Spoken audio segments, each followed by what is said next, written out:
Mr Speaker, I don't know that there's anyone in this House that could argue against some of the points that the member put up in her debate on the bill against cruelty to animals, and I know that she is genuine in her desire to see an end to cruelty to animals from whatever form it takes.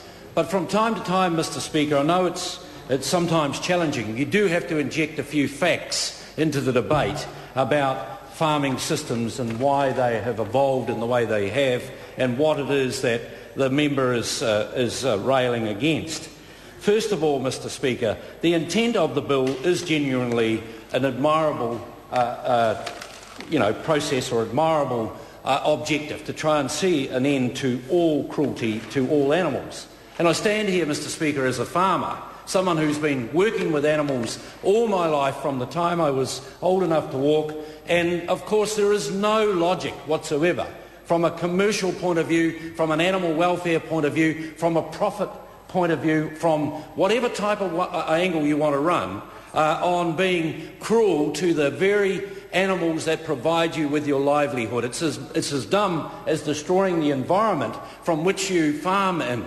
That those two things are just totally irreconcilable. You cannot destroy the environment that you farm in, and you cannot bring about damage or harm or inflict pain or other such on the livestock that provide you with your income. So I have a lot of sympathy with the argument that the member is raising. But what the officials have told us, Mr Speaker, is if this bill were to pass, the unintended consequences in terms of the independent advice that NAWAC would be able to provide to the Minister is such that it would have an absolute opposite effect to that the member desires to see. The National Animal Advisory Committee, Welfare Advisory Committee, are an independent group. They do provide the Minister, regardless of the political persuasion. And it's a real irony, I'd have to say, Mr Speaker, that after 9 years of a Labor government supported by the Green Party throughout most of that time, no changes were made to the Animal Welfare Act. And under a national government in the first 12 months of its existence, substantial changes came to the Primary Production Select Committee, which the member was a part of, and those changes were brought about. Plus they were supported by substantial increases in funding for SPCA officers to go out and inspect, and an increase in MAF provision of inspection to have a look at or to guard against animal welfare issues. So the issue that the member raises around sour crates is one that is highly contentious, very, very emotive, and it does need to be addressed. And I don't know that anybody, including the pork industry, argue against that. The member herself made the point that commercially, New Zealanders are making that decision, or customers worldwide are making that decision. We do, unfortunately, have to compete in an international marketplace for the products we sell, and it is a fact that cheaper products from the pork industry have been imported into New Zealand from places that don't have the same high animal welfare standards that we do. That is not an excuse to allow cruelty, but it is a commercial reality in this argument. And I just want to share with the House a very brief story, a personal story, about how these things were developed in the first place. As a young lad, I was invited to a sporting event in the sport that I was pretty competitive in, and never had the funding to go. My father was a sharemilker of limited means, and so it was decided that as a fundraising option, I would raise a couple of pigs to a porker level and sell them to the meat company for profits to pay for my trip away on a sporting trip. I got two small piglets from the same litter. The reason I got them was because they were small and not able to compete with the rest of the litter with their mother.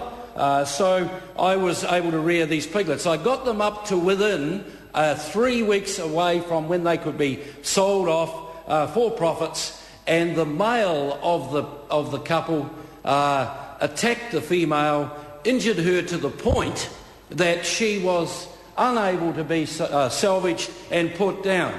Now, they were in a free-range environment. They were living in luxury. If there was ever a pig heaven, they were in it. They were being fed twice a day by a very dedicated farmer who was farming them for profits, and they were living in the lap of luxury. One pig attacked the other, and that pig had to be put down as a result of those injuries. It was devastating for me because I'd spent so much time raising them to that point, and the reality is I should have separated them. They should have been contained. They should not have been able to be free range in the way they were for their own protection. Now, animal sow crates have evolved from that circumstance where pigs will injure themselves to the extent that the animal welfare is the reason why these things were developed. Now, some of the shots that we've seen, media coverage that we've seen of some of the battery-type farming systems that the member spoke of, I don't think anybody in this House could condone that. I don't think there's a single person with any type of compassion towards animals that could condone that. But the irony of the debate is this, Mr. Speaker.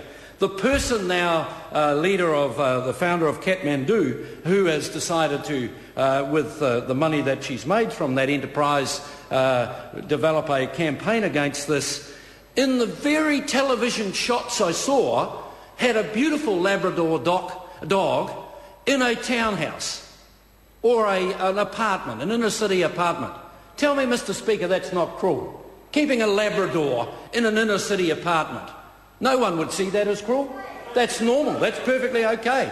That is the cruelest thing that you could do to a dog that's designed, as bred, to be able to roam, able to have exercise, being locked up in an inner-city apartment. Having a dog in an inner-city apartment. Yet across the world, that's perfectly okay.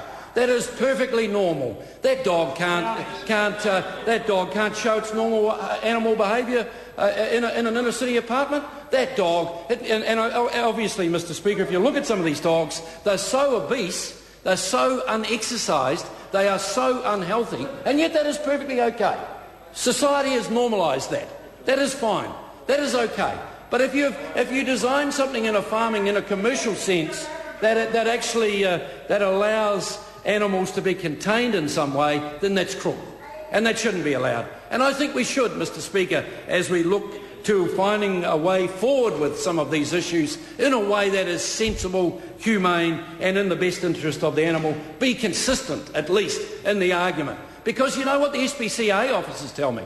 They tell me the worst cruelty I ever see to animals is in lifestyle blocks, where people decide it would be good to go out into the country, buy a little bit of land, have a few sheep, have a few animals, have a horse, and then they decide to go away on their normal summer holiday. And they forget about the animals. That is the worst type of animal abuse the SPCA officers report back to me. Those that are genuine about animal protection, of course. Others that are on a political crusade against agricultural farming obviously have a different view. But in the case of animal welfare, I think we need to be consistent. So, Mr. Speaker, in response to this bill, National is doing more for animal welfare than the previous government did in its whole time, including with the support of the Green Party throughout that whole time, Mr. Speaker, and we will continue to work constructively with the industries involved to ensure that animal welfare is number one. It is absolutely in our best interest to do that because we are an agricultural export nation that has to uphold the highest standards for us to be sustainable going forward, both in terms of our production systems and our economic survival, Mr. Speaker.